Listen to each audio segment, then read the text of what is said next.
जय Hind all of you. चलिए हम आप अपनी करंट अफेयर की क्लास स्टार्ट करते हैं। और करंट अफेयर में कल हम यूपीएस स्पेशल की क्लास जो है वो स्टार्ट होगी।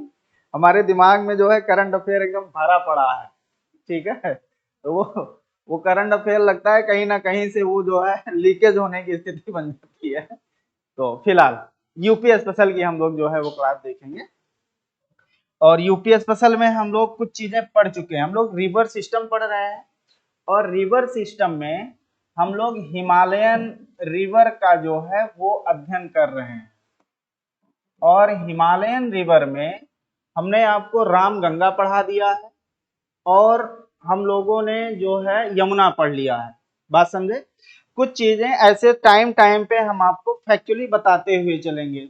जैसे हम लोग गंगा की बात कर लें, ठीक, थोड़ा सा कुछ फैक्ट हम लोग ऐड ऑन कर लेते हैं। गंगा की अगर बात किया जाए तो इसी में हम आपको साइड में थोड़ी कुछ चीजें, क्योंकि ये एग्जाम के लिए इंपॉर्टेंट है, आप पेपर उठाकर देखेंगे यूपीएस फसल का ही क्वेश्चन। ये क्वेश्चन 2022 में बना था, पीसीएस में डायरेक्ट क्वेश्चन ही बना था, जबकि बहुत सामान्य क्वेश्चन था, लेकिन उन्होंने ऐसा ऑप्शन दिया हुआ था जिसमें लोगों को बड़ी प्रॉब्लम हो गई। अगर हम लोग जो है गंगा की बात कर लें तो साइड में हम आपको बता देते हैं कि गंगा को प्रदूषण से, मतलब पोल्यूशन से बचाने के लिए, पोल्यूशन से बचाने के लिए 1985 में 1985 में राजीव गांधी सरकार एक लेकर आई थी गंगा एक्शन प्लान, उसे कहा गया था। ध्यान में रखिएगा, जिसे क्या कहा गया था? तो गंगा एक्शन प्लान कहा गया था। ये आया हुआ था 1985 में। मतलब पहली बार गंगा को साफ करने के लिए या गंगा में जो पोल्यूशन था उस पोल्यूशन को जो है कहीं ना कहीं कम करने के लिए कुछ इनिशिएटिव लिया गया। और ये इनिशिएटिव किसने लिया था? तो उस समय की सरकार ली थी। जो उस समय हमारी सरकार किसके जो है हाथों में थी? तो राजीव गांधी के। ध्यान में रखिएगा, उस समय भारत के जो प्राइम मिनिस्टर थे वो राजीव गांधी थे। उन्हीं की सरकार ने गंगा में पोल्यूशन कैसे कम किया जाए इसको लेकर के एक एक्शन प्लान तैयार किया था 1985 में, जिसे गंगा एक्शन प्लान कहा गया था। आई बात समझ में? अब एक पॉइंट ध्यान से सुनिएगा, क्योंकि इधर आकर के जब जैसे आप देखिए 2014 में, ठीक, नमामि गंगे जो है प्रोजेक्ट आ गया, जो आपकी दूसरी जो एनडीए सरकार आई, खासकर मोदी जी की सरकार आई, जो एनडीए 1 थी 2014 टू 19 वाली, उसमें 2014 में सरकार ने नमामि गंगे जो है एक स्कीम लेकर आई। और जो नमामि गंगे स्कीम थी, ध्यान दीजिएगा, इसी नमामि गंगे जो स्कीम थी, इसी नमामि गंगे स्कीम की तहत एक तो इसमें क्या किया गया था कि गंगा को कैसे साफ किया जाएगा, मतलब गंगा को क्लीन करने की बात की। किसमें? नमामि गंगे में। ये योजना, इसको लॉन्च किया गया था 2014 में, 2014 में। लेकिन ये योजना जब एक्शन में आई, ध्यान रखिए, जब ये एक्शन में आई मतलब इसको जब लागू किया गया, इसे इंप्लीमेंट किया गया, तो इंप्लीमेंट किया गया था जुलाई 2016 में। याद रखिए, एक फ्लैगशिप जो है स्कीम थी, ये सरकार की एक जो है एम्बिशन या महत्वाकांक्षी योजना थी, जिसे नमामि गंगे स्कीम कहा गया था। इसे फाइनली लॉन्च किया गया था जुलाई 2016 में। इसका जो गोल था, एक क्या था कि गंगा को कैसे साफ किया जाए, क्लीन की बात हुई थी। दूसरा, गंगा के किनारे जो सिटी है, मतलब जो शहर थे, उन शहरों को कैसे जो है स्मार्ट सिटी में कन्वर्ट किया जाए। आपने देखा है, हम आपको बता दें, 2016 में जब नमामि गंगे स्कीम आई तो उसके कई ऑब्जेक्ट थे। एक ऑब्जेक्ट क्या था? ऑब्जेक्ट एक डायरेक्ट था कि गंगा को कैसे साफ किया जाएगा, क्लीन किया जाएगा।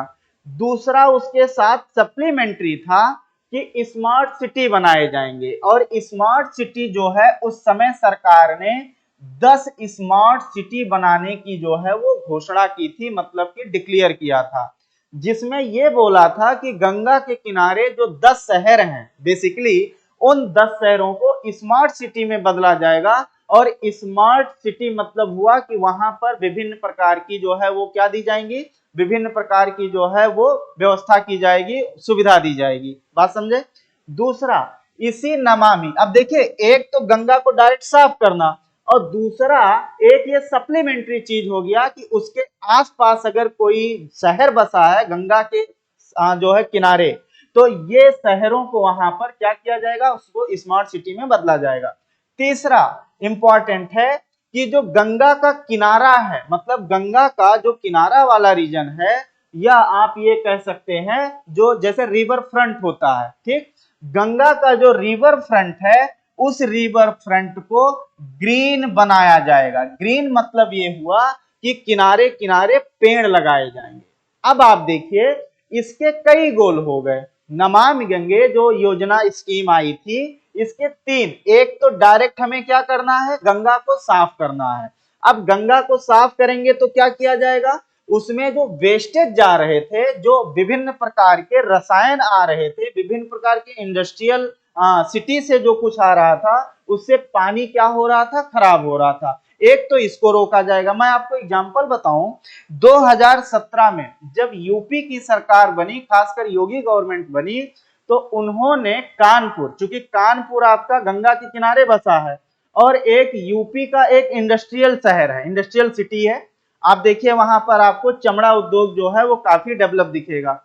वहां पर एक नाला था, एक एक नाला कहिए या कैनाल कह लीजिए, एक नहर टाइप का जो है, वो नाला 100 साल पुराना था।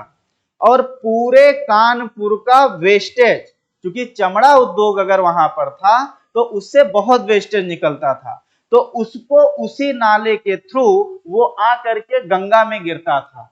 बात समझे। कानपुर शहर इतना गंदा रहा है, अगर आप आईआईटी वाले क्षेत्र में ना जाएं, जो कानपुर आईआईटी वाला रीजन है उसमें ना जाएं, तो कानपुर बहुत ही गंदा शहर है, बहुत गंदा शहर है, ठीक। लेकिन अब धीरे धीरे वहां पर जो है गवर्नमेंट इनिशिएटिव ले रही है जिससे उसको भी सही किया जा रहा है। तो वहां पर एक 100 साल पुराना नाला, पूरे कानपुर का कूड़ा करकट आके गंगा में गिरता था। सरकार ने एक्शन लिया और 2018 में, खासकर आज की जो सरकार चल रही है, इन्होंने उस नाले को बंद करवा दिया। बात समझे। तो जगह जगह जो है इंडस्ट्रियल जो वेस्टेज आ रहे थे उनको रोका गया। तो ये जो नमामि गंगे योजना है इसके तीन हैं। नंबर एक, डायरेक्ट हम लोग किसको साफ करेंगे, गंगा को। नमामि गंगे जो स्कीम थी, एक तो ये आप ध्यान में रखिए, ये सेंट्रल स्कीम है। ये कैसी स्कीम है, सेंट्रल, ये केंद्रीय है, केंद्रीय योजना है, मतलब ये सेंटर की स्कीम है, ये भी आपको ध्यान में रखना होगा। सेंटर गवर्नमेंट इसको जो है वो लॉन्च की थी, मोदी सरकार इसको लेकर आई थी, और जिसमें राज्यों से भी क्या लिया जा रहा है, वो सहायता या हेल्प लेने की बात की गई है। तो इसके तीन फंक्शन, एक तो गंगा को हम क्लीन करेंगे, दूसरा गंगा के किनारे जो रिवर फ्रंट है, किनारा है, उसे ग्रीन करेंगे। और ग्रीन का मतलब हुआ कि वहां पर हम लोग क्या करेंगे, ट्रीफिकेशन करेंगे, मतलब वहां पर क्या लगाएंगे, वो पेड़ लगाए जाएंगे। बात समझे, ये हुआ। और तीसरा इन्होंने गोल रखा कि गंगा के किनारे जो शहर हैं, उन शहरों को हम आप क्या करेंगे, उन्हें हम लोग स्मार्ट सिटी में बदलेंगे, मतलब उन्हें हाईटेक बनाया जाएगा। इसके तीन जो है गोल आपको दिखे। लेकिन जो 1985 में जो गंगा एक्शन प्लान था, ये 1985 में आया था। इस गंगा एक्शन प्लान में ये जो आप तीन यहां देख रहे हैं, इसमें से केवल एक ही था, क्योंकि ये बहुत पुरानी स्कीम थी, स्टार्टिंग की बात है। उसमें केवल और केवल ये गोल रखा गया कि हम गंगा को कैसे पॉल्यूशन से क्या करेंगे, पॉल्यूशन से सेव करेंगे, मतलब कि बचाएंगे, बस एक था। और यही एग्जाम में क्वेश्चन पूछा गया था कि गंगा एक्शन प्लान जो 1985 में आया था, उसका गोल क्या था। ओनली एक गोल था, केवल पॉल्यूशन से गंगा को सेव करना, मतलब उसमें सिटी उटी का कुछ भी नहीं था, केवल गंगा को पॉल्यूशन से क्या करने की बात थी, बचाने की बात थी। कल ही हमने बता दिया था कि गंगा यूपी के 28 डिस्ट्रिक्ट से वो हो करके पास आउट या जो है फ्लो होती है, 28 जिलों से होकर जाती है। एक पॉइंट और बताएंगे जो कि इंपॉर्टेंट होगा। अगर गंगा की ही हम आप बात करें तो 2008 में, इंपॉर्टेंट है, 2008 में उस समय की जो सरकार थी, जो कि यूपीए सरकार चल रही थी, मतलब कि कांग्रेस की, जिसे हम आप कहते हैं कि कांग्रेस की सरकार चल रही थी, और इस सरकार ने 2008 में गंगा को राष्ट्रीय नदी घोषित किया था, मतलब declared as a national river, मतलब इसे जो है घोषित किया गया राष्ट्रीय नदी। तो अगर आपसे कहा जाए कि कौन सी नदी है जिसे हम आप राष्ट्रीय नदी घोषित किए हैं, मतलब कि नेशनल रिवर के रूप में जो है डिक्लेयर किया गया था, तो कंसीडर किया गया था 2008 में गंगा को किया गया था। आई बात समझ में? नेक्स्ट पॉइंट हम आपको इसी में फटाफट और बताएंगे, ध्यान दीजिएगा। चूंकि गंगा की बात हो रही है, ये मान लिया इलाहाबाद है, ठीक, इलाहाबाद से जो है गंगा आपकी ऐसे जो है गंगा फ्लो होगी, गंगा जा रही है ये यहाँ पे वेस्ट बंगाल तक, उसके बाद इसी से हो करके, इलाहाबाद से हो करके, और इधर आपको पता है इधर से ब्रह्मपुत्रा रिवर आती है, ब्रह्मपुत्रा नदी आती है, यहां से होते हुए हम आप जाएंगे असम, जो असम है, तो ये यूपी का है प्रयागराज, यूपी का ये है आपका प्रयागराज। यहां पर ये आप समझिएगा कि प्रयागराज से लेकर के असम में एक जगह जो है हल्दिया है, क्या नाम है? हल्दिया।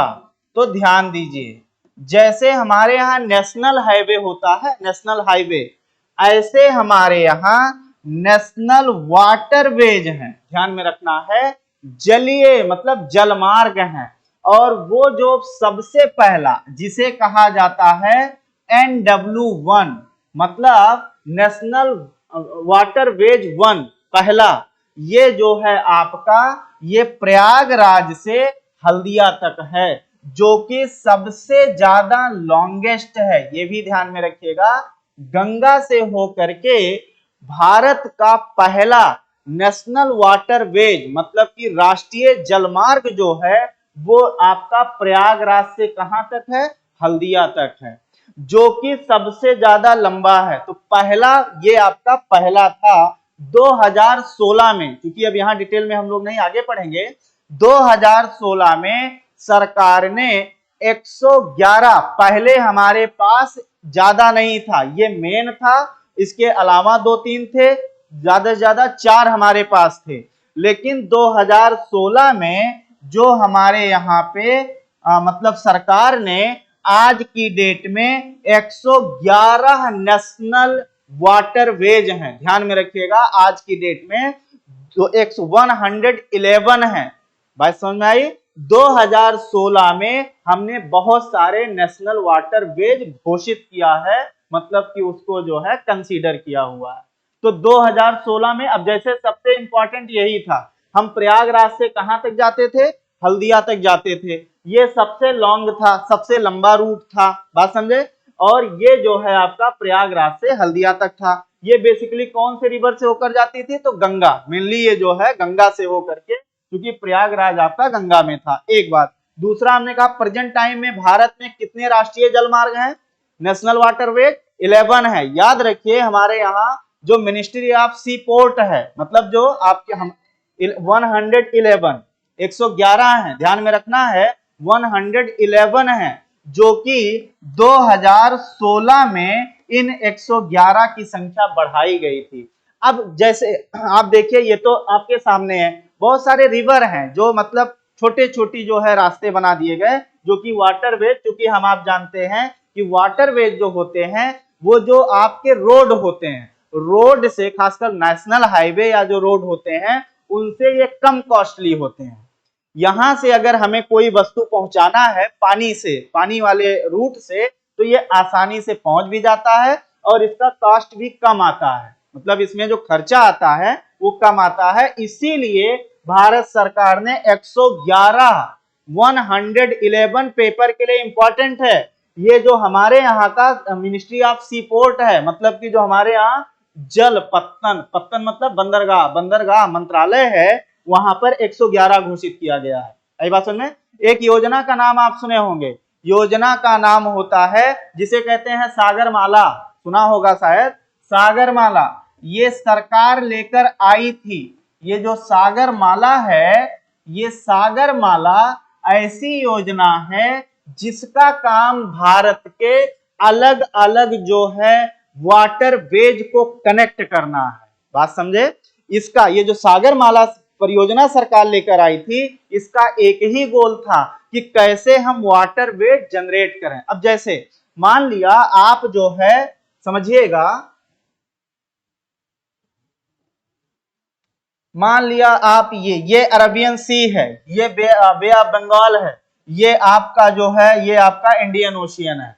अब यहां से यहां जाना है, मान लिया यहां पे मुंबई से और हमें पहुंचना है कोच्चि, तो यहां से यहां जाने के लिए चूंकि पहले रूट नहीं हमें क्लियर था, अब सागरमाला परियोजना के तहत सरकार ने इन सब रूट्स को क्लियर कर रही है, इन रूट्स को ढूंढ रही है, इन रूट्स पर आने वाली जो बाधा है उन सबको जो है वो कम कर रही है। आई बात समझ में? तो अभी हमने कहा कि गंगा रिवर है उस पर भारत का पहला जो है आपका नेशनल वाटर वेज है, पहला। अगर पूछा जाए कि NW1 कहां से कहां तक है, तो वो आपका प्रयागराज इलाहाबाद से लेकर हल्दिया तक है।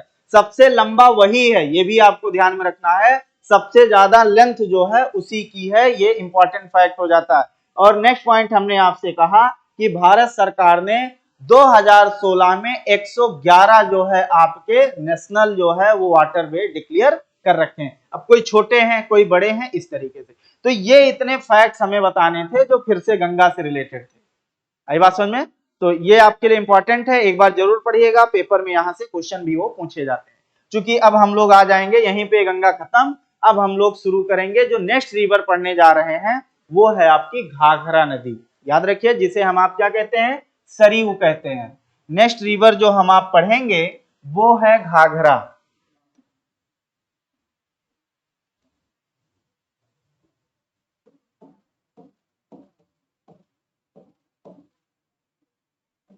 घाघरा, ठीक है।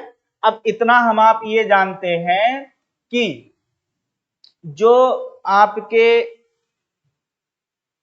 आप ये कहिए कि घाघरा का जो यूपी गवर्नमेंट है, हम लोग जानते हैं, ये हमने आपको बताया था कि यूपी गवर्नमेंट ने इस नदी का नाम जो है वो चेंज कर दिया था, इसका नाम चेंज कर दिया था, और चेंज करके इसी का नाम कर दिया क्या, इसी का नाम कर दिया सरयू। ध्यान में रखना है, इसी का नाम हो गया सरयू। इसको किसने चेंज किया था? तो यूपी सरकार ने। क्यों चेंज किया था? क्योंकि जो हमारे यहाँ के जो पौराणिक जो ग्रंथ हैं, मतलब कि जो अर्लियर जो हमारे यहाँ के जो है वो क्या है, लिटरेचर। याद रखिए, जो अर्लियर लिटरेचर थे उसमें इसका नाम सरयू मिलता है। याद रखिएगा, अर्लियर लिटरेचर में इसका नाम सरयू मिलता था, इसलिए यूपी सरकार ने इसका नाम बदलकर क्या कर दिया, इसका नाम बदलकर सरयू कर दिया। एक पॉइंट आई बात समझ में? नेक्स्ट पॉइंट हम आप ये देखेंगे, इंपॉर्टेंट होगा कि इस नदी, अब सबसे पहले तो हम आप देखेंगे ये निकलती कहां से है, तो इंपॉर्टेंट होगा जो तिब्बत वाला रीजन है, ध्यान दीजिएगा, जो तिब्बत का रीजन है, बेसिकली मान लिया यहां पर एक ग्लेशियर है, उस ग्लेशियर का नाम है मापचुंगा, है ना। ध्यान दीजिएगा, उस ग्लेशियर का नाम है मापचुंगा।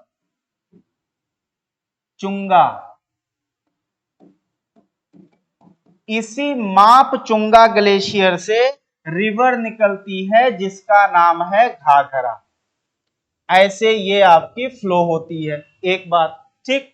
अब ये जो मापचुंगा ग्लेशियर है, ये बेसिकली अगर देखा जाए तो ये तिब्बतन प्लेट्यू में है। ध्यान में रखिएगा, ये तिब्बतन प्लेट्यू पर है।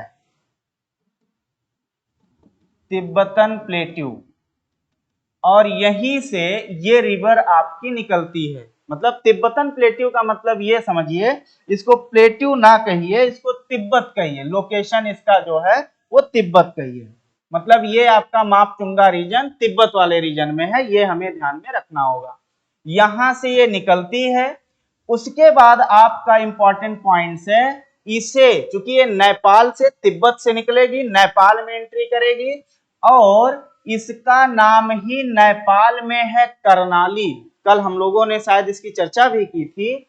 इसी का नाम है नेपाल में कर्णाली नाम से जाना जाता है। इस नदी का नाम ही कर्णाली रखा गया है, ये कर्णाली इसका नाम है। नेक्स्ट पॉइंट आप ध्यान देंगे कि ये जो रिवर है, ये नदी, ये हमारे यहाँ जब एंट्री करने से पहले, मतलब कि ये जब एंट्री करेगी तो चूंकि नेपाल से ये बहती है, नेपाल और भारत में ये इसका जो है अपवाह क्षेत्र है। मतलब कि इसका जो ड्रेनेज या बेसिन है, बेसिन कह लीजिए, इसका बेसिन एक्सपैंड है इंडिया और कहां पे, तो ये एक्सपैंड है इंडिया एंड नेपाल में। ये ध्यान में रखना है, यहां पर ये बहती है। इसकी जो लेंथ है, इंपॉर्टेंट पॉइंट है, समझिएगा, इसकी जो लेंथ है वो है 1080 किलोमीटर, 1080 किलोमीटर इसकी लंबाई है। ये हमारे लिए इंपॉर्टेंट पॉइंट्स होता है। अब एक पॉइंट हम आपको बताएंगे, एक पॉइंट ये मेंशन करिएगा कि 1080 किलोमीटर इसकी लंबाई है। लार्जेस्ट रिवर, ठीक है, लार्जेस्ट रिवर जो कनेक्ट या ज्वाइन करती है गंगा को लेफ्ट बैंक से, याद रखना है, ये सबसे लंबी नदी है। मतलब लेफ्ट बैंक की ये सबसे लंबी रिवर है, ध्यान में रखिएगा। ये आपकी ये पॉइंट आप मेंशन करिएगा कि ये सबसे लंबी, सबसे लार्जेस्ट रिवर है, लार्जेस्ट रिवर है, जो कहां से ज्वाइन करती है, किधर से, तो ये ज्वाइन करती है इसे लेफ्ट बैंक से। ये हमारे लिए इंपॉर्टेंट पॉइंट्स होता है। अगर कहा जाए कि लेफ्ट बैंक से आने वाली जो गंगा की ट्रिब्यूटरी हैं, उनमें सबसे ज्यादा लेंथ किसकी है, तो सबसे ज्यादा लेंथ आपकी किसकी है, तो वो आपकी घाघरा रिवर है। आई बात समझ में, जिसे हम आप सरयू कहते हैं। अब होता क्या है कि ये जब यूपी में इंटर करती है, समझिएगा, जब ये यूपी में इंटर करती है यहां से, तो ये आपकी इंटर करती है पीलीभीत से। ध्यान में रखिएगा, ये पॉइंट लिखिएगा कि ये इंटर कहां से करेगी, तो यूपी में ये आपकी इंटर करती है पीलीभीत से। पीलीभीत से फिर आ जाएगी कहां पे, लखीमपुर। पीलीभीत से होते हुए लखीमपुर। अब जरा ध्यान दीजिएगा, इसको हम आप देखते हैं, ये ऐसे फ्लो हो रही है, ये रिवर आपकी गंगा है, ये रिवर जो है ये गंगा आ रही है, और ये गंगा ऐसे जा रही है। यहां पर पीलीभीत के पास ये एंट्री करेगी, और उसके बाद ये आ जाएगी लखीमपुर खीरी। लिखिएगा, लखीमपुर खीरी में आएगी, लखीमपुर। लखीमपुर के बाद ये रिवर आपकी पहुंचेगी, डिस्ट्रिक्ट होगा जिसे हम आप बहराइच कहेंगे। लखीमपुर के बगल में क्या है, बहराइच है, तो ये आपकी बहराइच में जाएगी। बहराइच के बाद जब आप आगे बढ़ोगे तो आपने नाम सुना होगा श्रावस्ती की, श्रावस्ती का नाम सुना है, ये श्रावस्ती में पहुंचेगी, श्रावस्ती। और श्रावस्ती से होते हुए ये नदी आपकी पहुंचेगी कहां पे, तो ये पहुंचेगी बस्ती, श्रावस्ती, और बस्ती, श्रावस्ती के बाद सीतापुर। ध्यान में रखिए, ये सीतापुर पहुंचेगी। सीतापुर के बाद ये आप देखेंगे तो बाराबंकी पहुंच जाएगी। ध्यान में रखिएगा, ये बाराबंकी आएगी। बाराबंकी से आप जब आगे बढ़ेंगे तो बाराबंकी के बाद ये एंट्री करेगी बस्ती में, बाराबंकी या अयोध्या, पहले याद रखिए, माफी चाहते हैं, अयोध्या में। अयोध्या के बाद ये एंट्री करेगी बस्ती। ध्यान में रखिएगा, ये बस्ती में एंट्री करेगी। बस्ती के बाद ये पहुंच जाएगी बलिया, बलिया, और बलिया के बाद बलिया से होते हुए ये एंट्री कर जाएगी बिहार में। ठीक, और बिहार में यहां पर एक जो है जगह होगा जिसका नाम हाजीपुर होगा, और ये जाकर के इसी हाजीपुर में ये ज्वाइन कर लेगी किसको, गंगा को। तो ये पॉइंट हमारे आपके लिए इंपॉर्टेंट होता है, इतने जिलों से हो करके ये रिवर आपकी फ्लो होती है।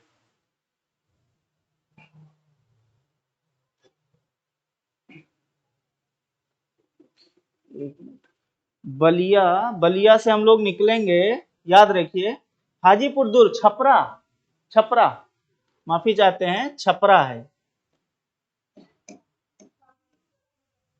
हाँ, क्योंकि हाजीपुर तो दूर है, हाजीपुर में जाके कोसी आदि जो है वो देखने को मिलेंगे। छपरा, जैसे आप बलिया से आगे बढ़ेंगे, बलिया के बाद छपरा, यहाँ पे ये हाजीपुर में नहीं ये कनेक्ट करेगी, ये कनेक्ट करेगी छपरा में। ठीक है, तो ये इन जिलों से हो करके ये आपकी जाती है। ठीक, अब इसके बाद जो है लिखिएगा कि इसकी जो ट्रिब्यूटरीज हैं, इसकी जो ट्रिब्यूटरीज हैं, एक तो इसकी ट्रिब्यूटरी है जिसका नाम है राप्ती, राप्ती, अभी जस्ट हम लोग आगे पढ़ेंगे भी, राप्ती। इसकी एक ट्रिब्यूटरी है जिसका नाम है बिशुही,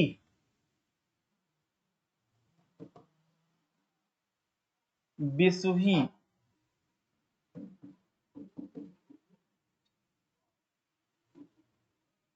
ये इसकी कुछ जो है ट्रिब्यूटरीज है। ठीक है, तो ये आपकी जो है घाघरा रिवर है, जल्दी से लिख लीजिए। शारदा, क्योंकि इसकी एक मेन रिवर है, लिखिएगा शारदा, हाँ जोड़ लीजिएगा, शारदा को अभी हमें आपको पढ़ना भी है, शारदा। राप्ती, बिशुही, बिशुही, बिशुही, ये बहुत छोटी नदी है, लगभग 110 किलोमीटर, बस्ती वाले एरिया में बहती है, और उसके बाद आपकी जो है ये शारदा रिवर है।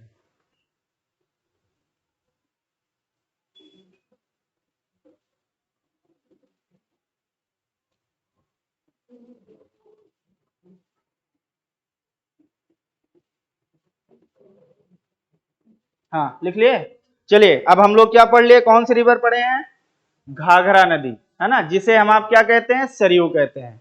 तो घाघरा नदी जो है इसका नया नाम क्या है, सरयू नदी है।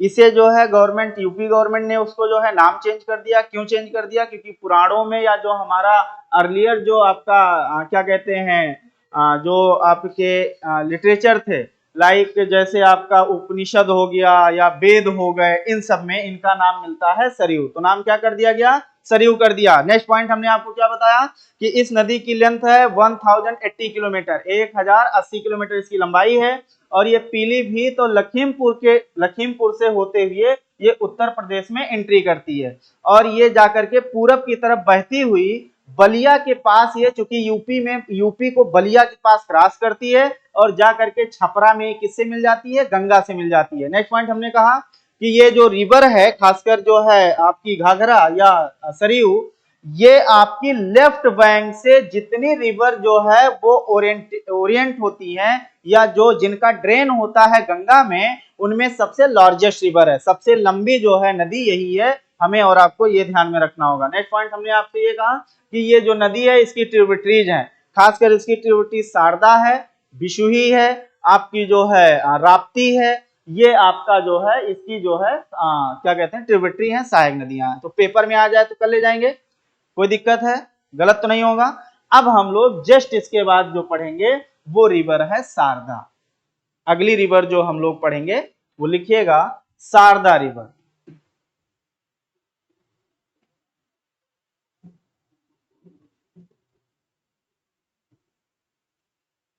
ठीक, आ जाइए शारदा नदी की बात कर लें।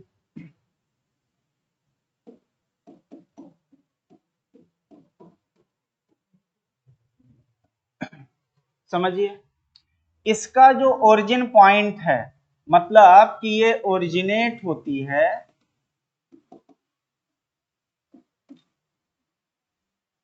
आपने हिमालय अगर थोड़ा बहुत पढ़ा हो तो उत्तराखंड वाले रीजन में, हिमालय का जो उत्तराखंड का रीजन है वहां पर दो पार्ट, एक है कुमायूं हिमालय, एक है गढ़वाल। ठीक है, तो जो उत्तराखंड में जो हिमालय का पार्ट है जिसे हम आप कहते हैं कुमायूं, कुमायूं हिमालय, इसी कुमायूं हिमालय से इस नदी का ओरिजिन होता है, ऐसे बहती हुई जाती है और इधर से आ रही होती है, आपकी जो रिवर है वो आ रही होती है घाघरा या सरयू ऐसे, और ये रिवर ऐसे जाकर के घाघरा में यहां पे मिल जाती है। ध्यान दीजिएगा, ये घाघरा में मिल जाती है यहां पर। ठीक, तो ये जो है अभी हमने कहा कि ये है आपकी घाघरा नदी, घाघरा, और ये रिवर है, इसे हमने आपसे कहा कि ये है शारदा नदी, शारदा। ये दोनों जहां पर मिल रही हैं, ये एक जगह है, इसका नाम है बहराम घाट, शायद नाम सुना हो, बहराम घाट।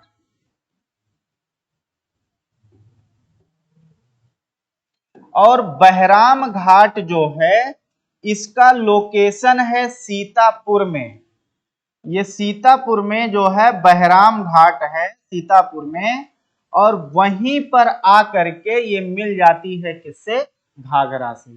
तो शारदा, शारदा जो है ये किसकी ट्रिब्यूटरी है, तो अभी हम लोग पढ़े भी हैं, तो वो ट्रिब्यूटरी है घाघरा की। ठीक, घाघरा से ये मिलेगी कहां पर, बहराम घाट एक जगह है सीतापुर में, और उसी बहराम घाट के पास आकर के ये सीतापुर में मिल जाती है घाघरा से। आई बात समझ में। इसकी जो लेंथ है, तो हमने आपको कहा कि इसका जो ओरिजिन पॉइंट है, वर्जिन पॉइंट ये जहां से निकलती है वो कुमायूं हिमालय, अब ध्यान दीजिएगा इंपॉर्टेंट पॉइंट, जो कुमायूं हिमालय का पार्ट है वहां पर एक ग्लेशियर है। ठीक, जैसे हम लोग बहुत सारे ग्लेशियर पढ़ते हैं, इसी कुमायूं हिमालय पर एक ग्लेशियर है जिसका नाम है मिलाम ग्लेशियर।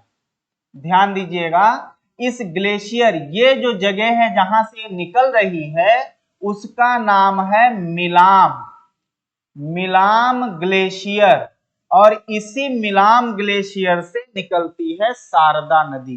बात समझे। मिलाम ग्लेशियर कहां पर है, तो मिलाम ग्लेशियर है कुमायूं हिमालय पर। ठीक, अभी हमने कहा है कि जो उत्तराखंड वाला रीजन है, उत्तराखंड में हिमालय को दो पार्ट में डिवाइड किया गया है।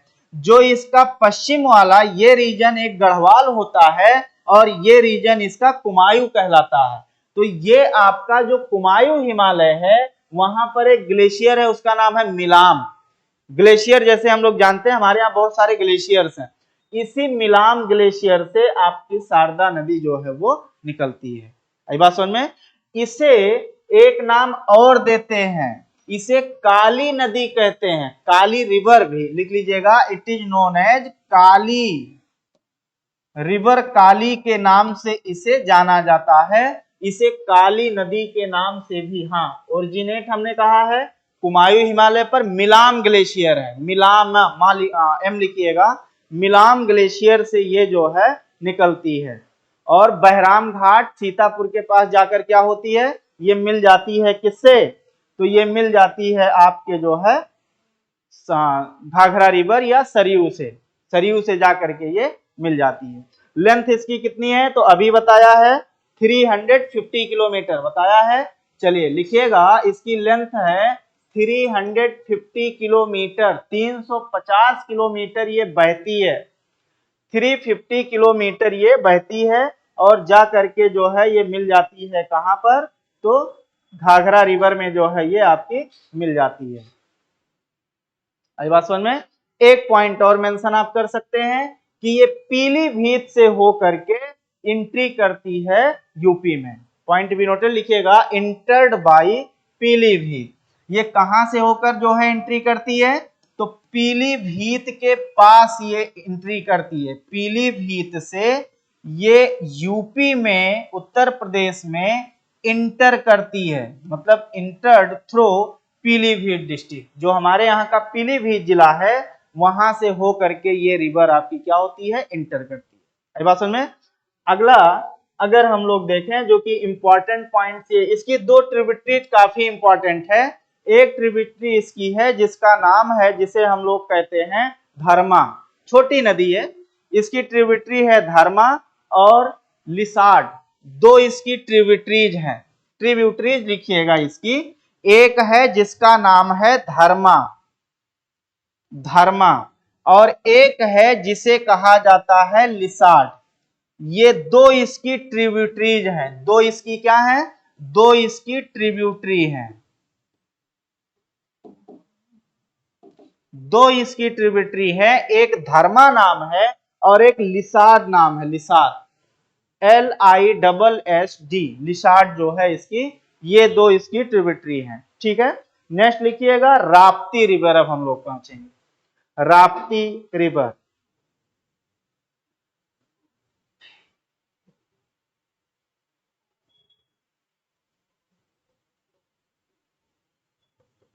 चलिए राप्ती रिवर हम लोग देखेंगे। तो ये जो राप्ती रिवर है ये निकलती है, एक जगह है नेपाल में रुकुनकोट। आ जाइए, सबसे पहले हम लोग देखते हैं राप्ती रिवर। राप्ती नदी की बात होगी। अब ध्यान दीजिए, ये है नेपाल वाला रीजन यहां पर, और नेपाल वाले रीजन में जो हिमालयन रेंज है यहां पर एक जगह है, नाम है रुकुनकोट। इंपॉर्टेंट है, ये आप कह सकते हैं कि हिमालय पर, हिमालयन रेंज पर एक जगह है, नाम है रुकुनकोट। अभी हमने कहा है उसका नाम है रुकुनकोट, और ये रुकुनकोट है नेपाल में। कहां पर है, तो ये रुकुनकोट है नेपाल में, यहीं से ये निकलती है और ये ऐसे बहती हुई आपकी, ये बहती हुई आगे जो है ये जाती है। यहां से जो है राप्ती जब आगे बढ़ती हुई जाती है तो इधर से शारदा आ रही होती है और देवरिया के पास जा करके ये ओरिएंटेशन इसका शारदा में हो जाता है। तो ध्यान दीजिए, सबसे पहले ओरिजिन पॉइंट लिखिए Himalayan range, Himalayan range, Rukumkot, bracket में रुकुनकोट नेपाल, रुकुनकोट नेपाल।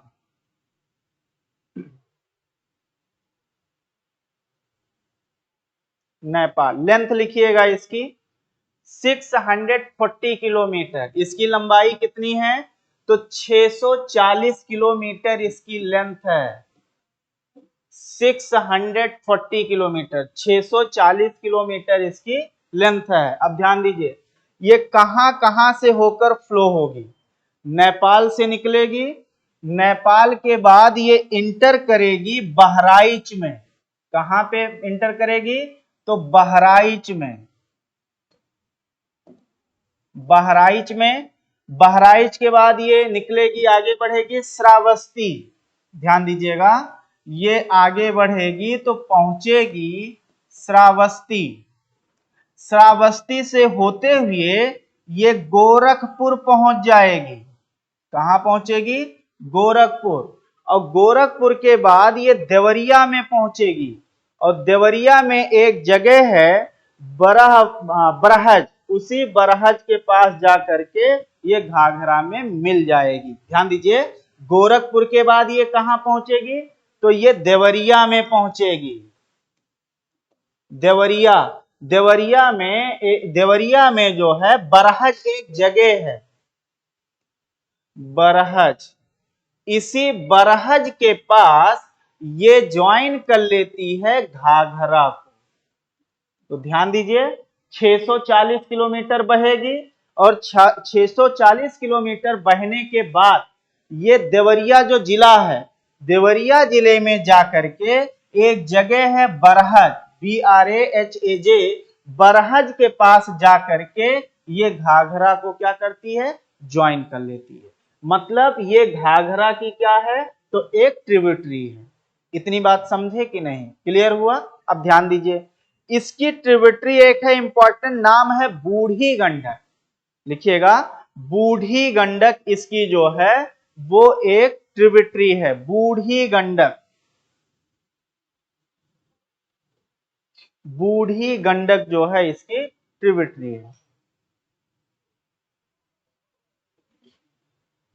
चलिए अब इंपॉर्टेंट पॉइंट्स, इसी से रिलेटेड एक पॉइंट बताएं।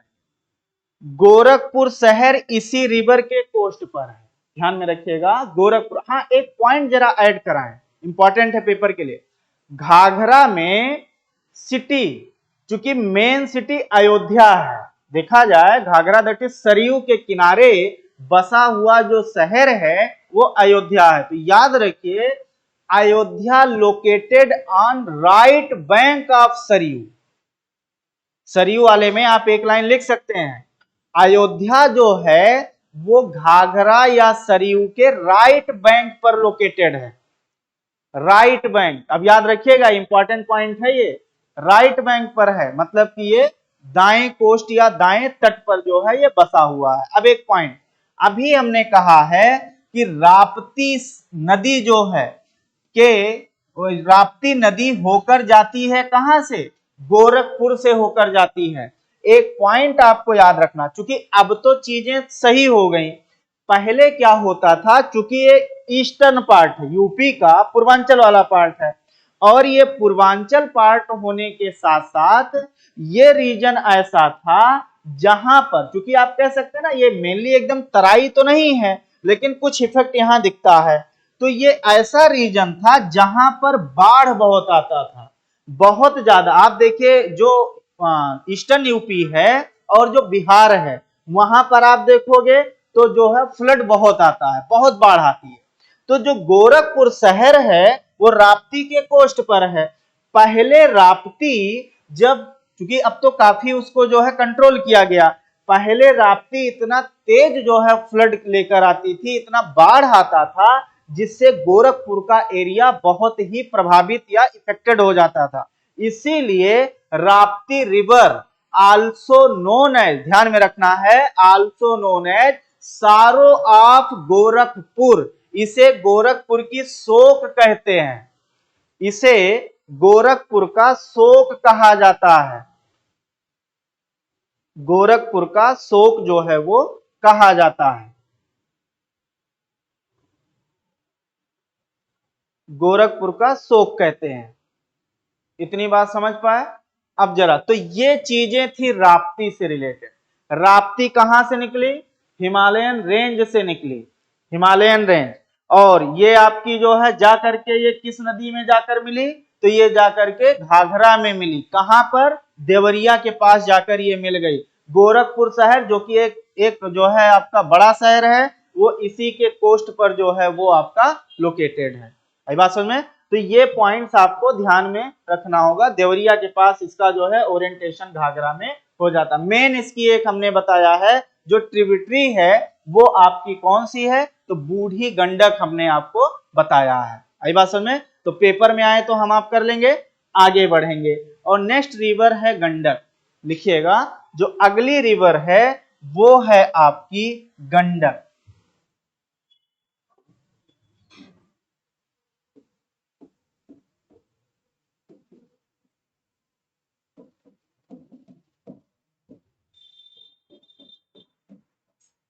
गंडक नदी समझ लें। सबसे पहले तो हम आप ये देखेंगे कि ये जो गंडक नदी है इसका नाम फिर से हमारे पुराणों में आया है, और एक पुराण का नाम सुने होंगे आप जिसका नाम है ऋग्वेद। सुना है ना, ऋग्वेदा मतलब ऋग्वेद।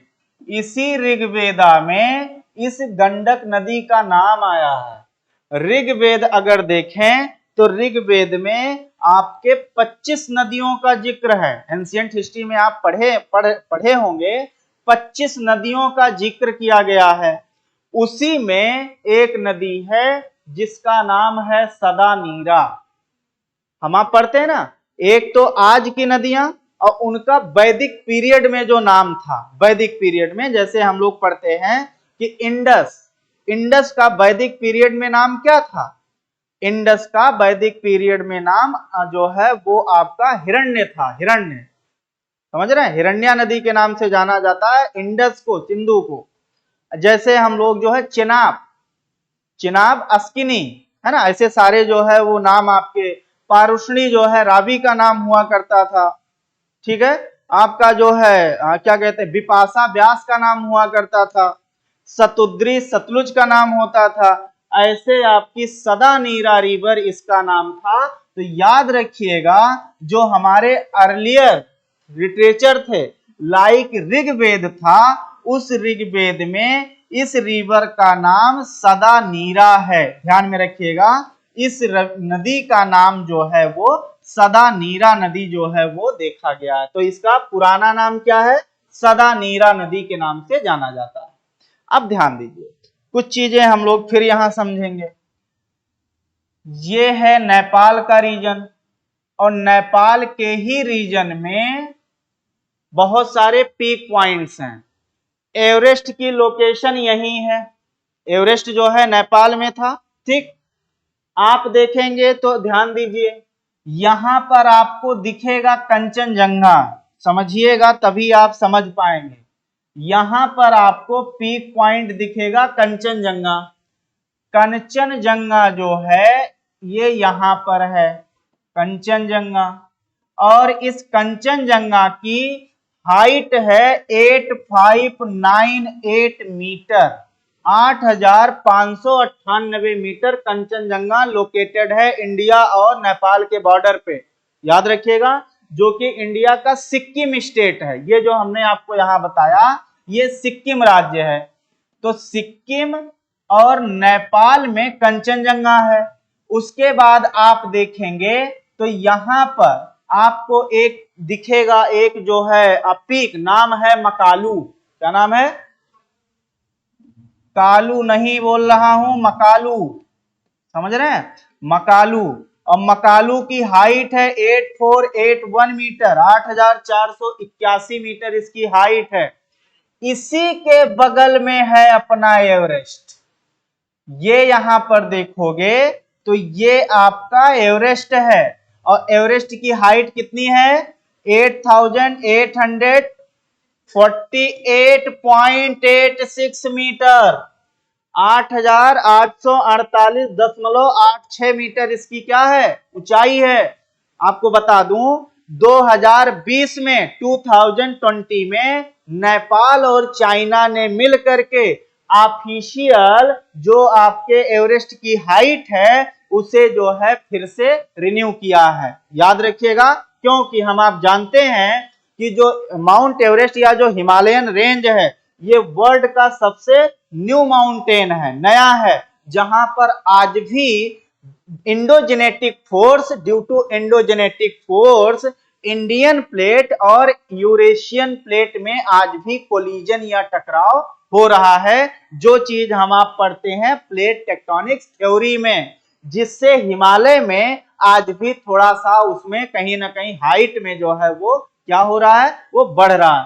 तो एवरेस्ट यहां पर है, इसी एवरेस्ट के बगल में यहां पर और यहां पर ये जो हमने आपको बताया ये एक पीक पॉइंट है, नाम है उसका अन्नपूर्णा, समझिएगा, ये है अन्नपूर्णा,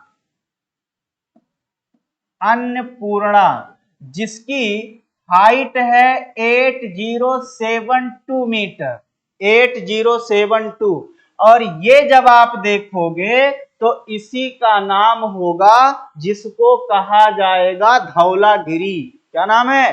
धौलागिरी, ये है आपका धौलागिरी, और इस धौलागिरी की हाइट जो होगी वो 8172 मीटर के आसपास, एक मिनट ध्यान दीजिएगा, ये 8078 मीटर है, 8072 नहीं 78, इसको 78 करिएगा, और ये है 8172 मीटर, और यहीं से धौलागिरी एवरेस्ट और जो अन्नपूर्णा वाला पीक है इसी एरिया से निकलती है गंडक नदी। ये हमें बताइए, फटाफट आप इसको जो है वो दिखा सकते हैं। ये पीक पॉइंट है, पढ़ना भी है। और ये जो हमने बताया ना सीक्वेंस से है, पहले कौन सा पीक इधर ईस्ट में होगा तो हमारा कंचनजंगा, उसके बाद एवरेस्ट, उसके बाद ये आपका अन्नपूर्णा, उसके बाद आपकी धौलागिरी। ठीक है, ये इंडियन ज्योग्राफी का भी बहुत इंपॉर्टेंट पार्ट है, इसको अच्छे से पढ़ना होगा।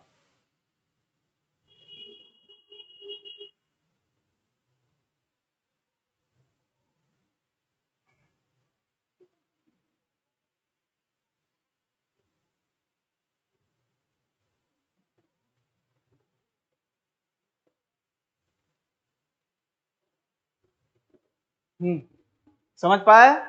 तो ये अब इसी तीनों, एवरेस्ट या अन्नपूर्णा या धौलागिरी, इन्हीं तीनों के बीच से गंडक रिवर का ओरिजिनेशन होता है। एक एग्जैक्ट लोकेशन मेंशन नहीं हो पाता।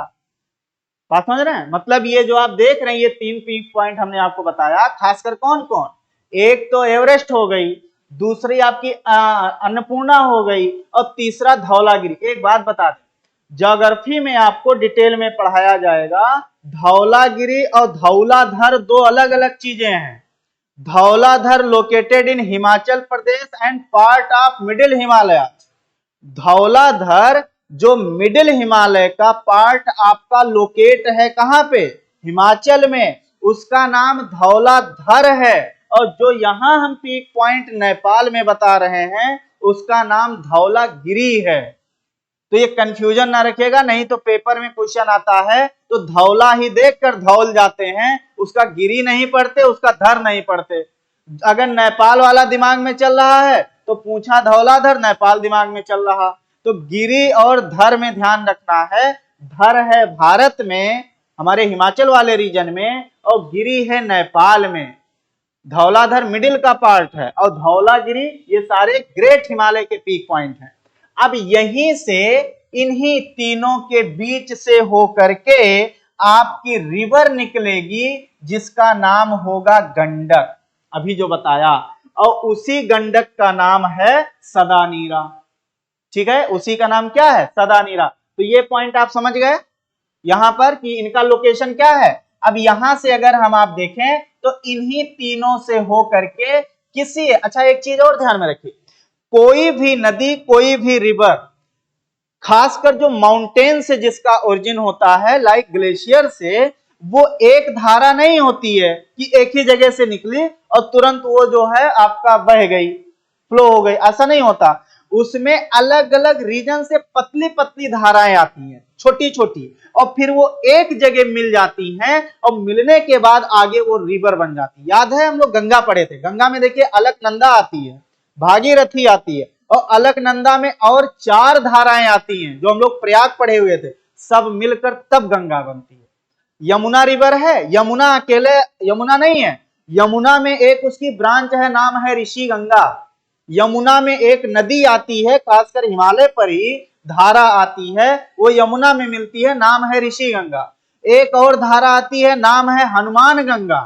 अब आप सोचिए, यमुना अपने आप में अपनी अलग आइडेंटिटी लेकर नहीं चलती है, कब तक, जब तक वो मैदान में नहीं आ जाती। मैदान में आने के बाद वो यूनिक रिवर के रूप में जो है वो बहती हुई दिखती है। आई बात समझ में? उससे पहले पर्वतों पर बहुत सारे रिवर्स, या रिवर्स ना आप बोलिए, बहुत सारी धाराएं, स्ट्रीम आकर के उसमें मिलती हैं, और तब आगे जाके वो रिवर कहलाती है। ऐसे इसमें कोई एक धारा नहीं है, कुछ धाराएं इधर आपका जो है ये है धौलागिरी, यहां से आ रही हैं, कुछ धाराएं एवरेस्ट की तरफ से आ रही हैं, कुछ अन्नपूर्णा की तरफ से आ रही हैं। अब वो सब एक ही में जो है मिल करके आगे क्या हो जाएंगी, गंडक रिवर हो जाएंगी। और गंडक रिवर सदानीरा, इसकी लेंथ लिखिएगा 630 किलोमीटर है, लंबाई है 630 किलोमीटर, 630 किलोमीटर। अब जल्दी से समझिएगा, ये आपकी गंडक रिवर है, गंडक रिवर ये फ्लो हो रही है। यहां से आप देखेंगे तो ये गंडक रिवर जब यहां पर और ये है आपकी गंगा रिवर। ध्यान दीजिए, ये गंगा रिवर है, यहां से निकली, मान लिया ये हिमालयन रेंज था, यहां से ये गंडक रिवर निकली। अब एक चीज और बताएंगे, नेपाल में इसी का नाम नारायणी है। ध्यान में रखिएगा, गंडक रिवर को नेपाल में नाम दिया जाता है नारायणी, इसी का नाम नारायणी है।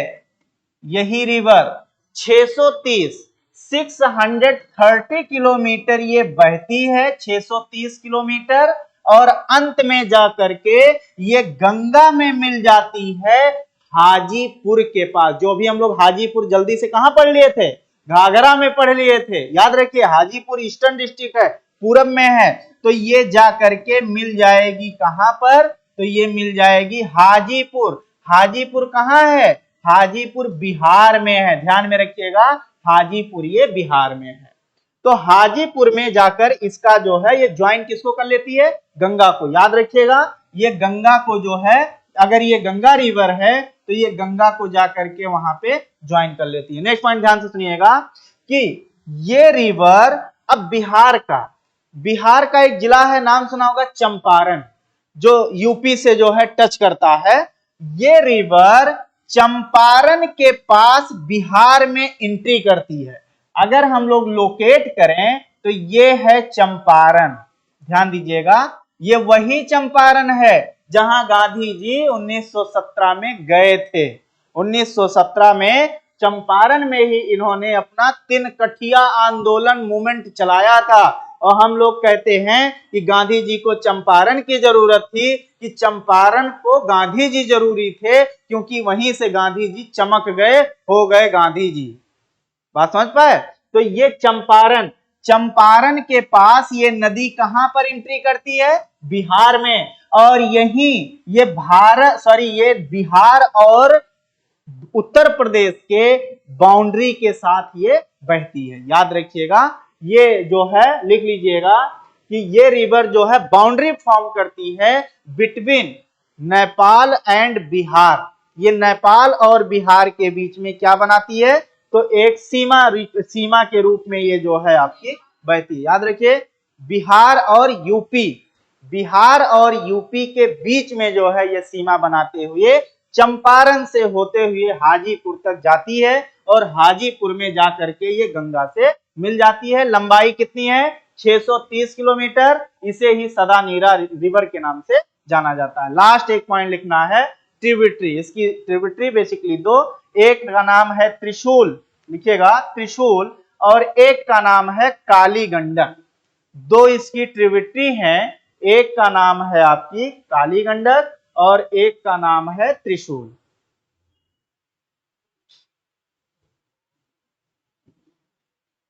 बात समझे? तो ये थी आपकी गंडक रिवर। ठीक है, तो गंडक रिवर बेसिकली यूपी में ज्यादा नहीं बहती है, यूपी का एक जिला है जो वहां से होकर एक फ्लो होती है। उस जिले का नाम आप लिख सकते हैं कुशीनगर। लिख लीजिएगा, कुशीनगर डिस्ट्रिक्ट जो है, जो कुशीनगर है वो यूपी का कुशीनगर, वो यहीं से आपका जो है होकर के एक जिला लगभग कुशीनगर है, जहां से होकर ये यूपी में जो है वो बहती है। ठीक है, चलिए हम लोग अब आज की क्लास में जो है आपकी लगभग 3 रिवर हम लोग पढ़ लिए। एक तो आपकी जो है कौन सी, स्टार्टिंग में हम लोगों ने घाघरा पढ़ा, सरयू, उसके बाद राप्ती पढ़ा, और उसके बाद हम लोग क्या पढ़ रहे थे, तो वो पढ़ रहे थे हम लोग गंडक रिवर। आई बात समझ में? तो इसके बाद अब कुछ रिवर्स और बच रही हैं जो कि गंगा की हैं, जो कि हिमालयन से निकलती हैं, उनको पढ़ेंगे। उसके बाद पेनिनसुलर रिवर होंगी, उसके बाद ये टॉपिक आपका फाइनली बाइंड अप हो जाएगा। ठीक है, चलिए सबको थैंक यू, धन्यवाद।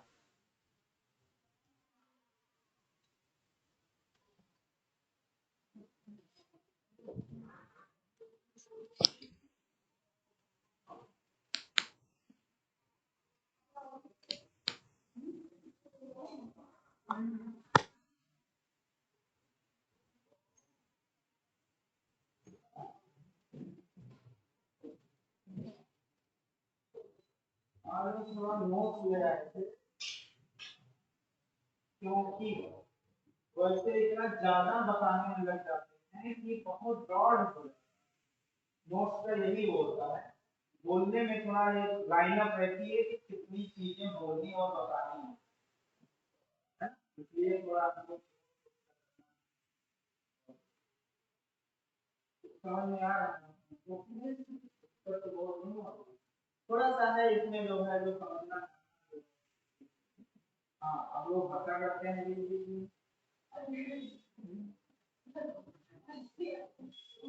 ठीक है कोई बात नहीं, पढ़ते रहिए।